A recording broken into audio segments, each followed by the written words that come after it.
This is Democracy Now!, democracynow.org, The War and Peace Report. I'm Amy Goodman with Juan Gonzalez. As we continue this special on U.S. drone strikes in Pakistan, we're now joined by two guests. Filmmaker Robert Greenwald is director of the new documentary, Unmanned, America's Drone Wars. He helped organize Tuesday's congressional briefing on drones. The film was released this week, and you can watch it online for free for a limited time. Greenwald is the founder and president of Brave New Films. We're also joined by Jennifer Gibson, staff attorney at Reprieve, a human rights organization based in the UK. She traveled with the Raymond family from Pakistan to the United States. Gibson is also co-author of Living Under Drones, a report published by Stanford and New York University in September 2012. Robert Greenwald and Jennifer Gibson, thank you for joining us. Thank you for having us. This tragic story of Tariq Aziz, shortly after attending a conference on the very issue of drones, then being killed. Could you talk about the news, the impact of that, and also a little bit more about Tariq's and his life? Yeah, I mean, I think it was devastating for everyone involved. As it was mentioned in the clip, Reprieve had helped organize a jirga, which is a traditional kind of dispute resolution mechanism in the tribal areas. And our idea was, we can't go to the tribal areas, so let's bring the elders to Islamabad and have them discuss the issue. It was extremely well publicized. Everyone in Islamabad knew what was going on. It was receiving international press as well. And so the idea that the U.S. could have not known this person was at this hotel, which was, you know, mere blocks from the embassy, is unbelievable. And as you saw in the clip, many people spent time talking with him. Many people spent time getting to know him. And then, to our dismay, 3 days later, he's dead in a U.S. drone strike, along with his cousin. And he was in Islamabad at this drone conference to talk about his friends who had been killed. Exactly. He was there talking about his cousin, his other family members he knew, his friends, the impact of the drones. He had accompanied a local elder to the event, and so was not part of the discussions per se, but an observer there. He was like any other 16-year-old boy you might know here. He talked to people about his love of cricket and his love of football, and his hopes and dreams for the future. Those hopes and dreams nobody could have imagined would be cut short so quickly. Has the U.S. acknowledged why they killed him and that they killed him? No, they haven't acknowledged why they've killed them. They've not acknowledged why they've killed anyone in the U.S. drone strike program. So until recently, they denied the program even existed. We've now reached a point where the administration's acknowledging the program as existing, but still refusing to acknowledge the criteria for who's being killed, naming who is being killed, or even dealing with the follow-up investigations when there are these claims of, you know, civilian casualties. There's just no response out of the administration. And what was the reaction of the Pakistani government after his killing? The Pakistani government also gave no response to the family about the killing. In the case of the Rahman family, which has come a couple of years later, there was an acknowledgement that it was a U.S. drone strike. They did write a letter back saying, we've investigated, it was a U.S. drone strike. Mamana Bibi did die. The 8 children were injured, but it's not our problem. We didn't fire the drone. Who said that? The Pakistani government. And the Pakistani government did not say who fired the drone? They did. They acknowledged that it was a U.S. drone. And the U.S. government? And the U.S. government has said nothing. Robert Greenwald, talk about the making of Unmanned. It began really when I went to Pakistan and interviewed person after person, including the family that was at the briefing yesterday. And it was profoundly moving, it was profoundly upsetting, and it was profoundly infuriating. And I made a decision when I was there filming, interviewing, investigating, after I saw the family. You know, I have 3 daughters myself, so sitting with the family, seeing the daughters, I immediately felt a strong connection. And I said, not only would we tell their story in the film, but if we could bring them to the United States, how powerful that would be, so people could see real living and breathing human beings who are paying this extraordinary price for this policy of ours that's morally wrong and is not making us safer. And this whole issue, especially in Pakistan, unlike Afghanistan or Iraq, where the United States doesn't even acknowledge the actions it's taken or any responsibility or accountability for it. At least in Afghanistan or Iraq, there's some sort of compensation to civilians who were killed as a result of being collateral damage, as far as the United States is concerned, of these attacks. Your sense of the reaction in Congress as you put together the film and as you attempted to have a hearing there about this issue? Well, the reaction was very strong. It was a very emotional hearing or briefing yesterday. Generally, they're pretty boring and, boilerplate, but people were moved. There were tears flowing. And I think the Congress people, the staffers, and thanks to many in the media, are now more and more aware that this is a policy that you can't hide behind classified information. It makes no sense. So what the CIA says is, oh, you're wrong in your film. You're wrong about that strike. We know the real information. Oh, but we're not going to give it to you, by the way.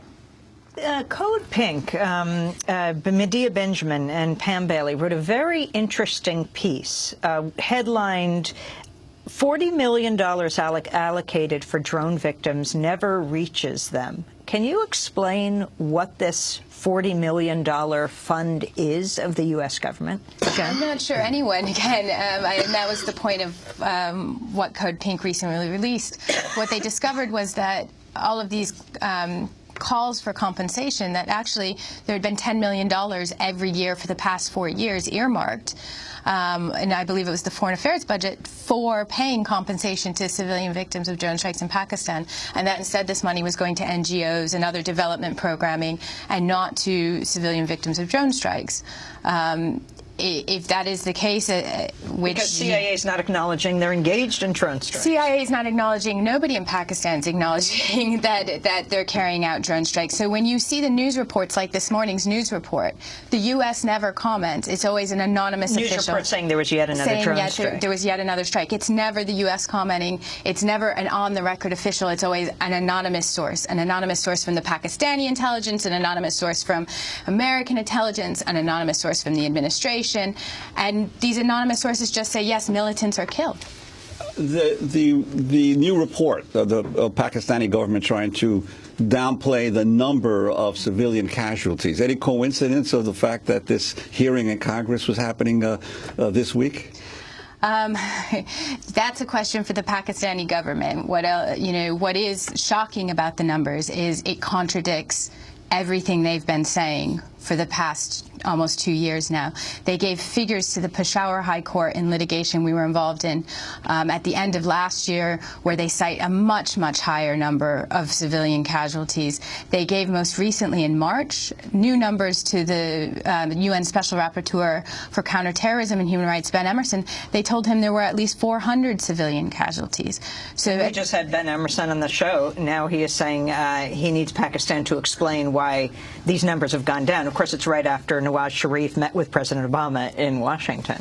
Exactly. It's right after he met with Nawaz Sharif. It's right after Nawaz Sharif reportedly told him to stop the drone strikes. And these revision of numbers also coincidentally make them much closer to the CIA numbers and claims of civilian casualties as well. Let's go to another clip from your film, Robert Greenwald, Unmanned, America's Drone Wars, about the attack on a tribal meeting, which is known as a jirga. It was held in Data Khel, Pakistan, in March of 2011. You hear voices of witnesses, family members of those killed. You'll also hear James Cavallaro, Stanford Law School professor, and Akbar Ahmed, former Pakistani ambassador to Britain. But first, tribal elder Ahmed Jan explains what happened that day. There were more than 40 people. We were talking about chromite and the cutting of wood from the mountains. I was sitting on the ground. They held the jirga in an open space in a bus depot in broad daylight. Tribal elders informed the Pakistani military. Brigadier Dogan was in command of the brigade on the border, so he is a key commander. The brigadier knew about the jirga 10 days in advance. His own army camp was 10 kilometers from the site of the jirga. So this was an open public event that pretty much everyone in the community and surrounding area knew about. So the jirga begins in the morning at about 10 o'clock, and after about 20 minutes or so,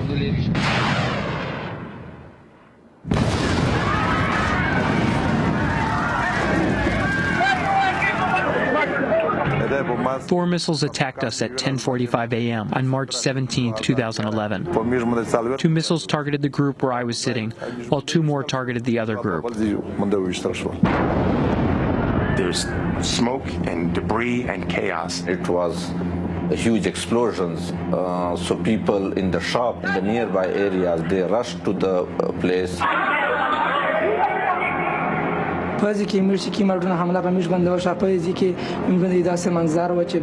the attack took place, it became hell for us. I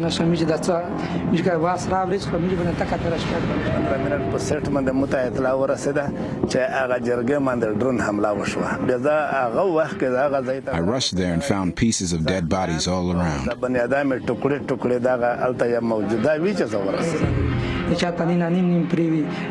Some had no head, some had no hands, some had no feet. They were all dead.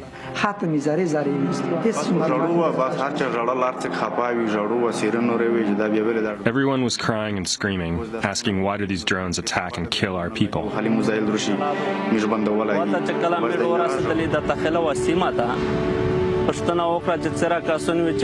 When we got there, they said there were countless casualties. All I saw were body parts and charred clothes. When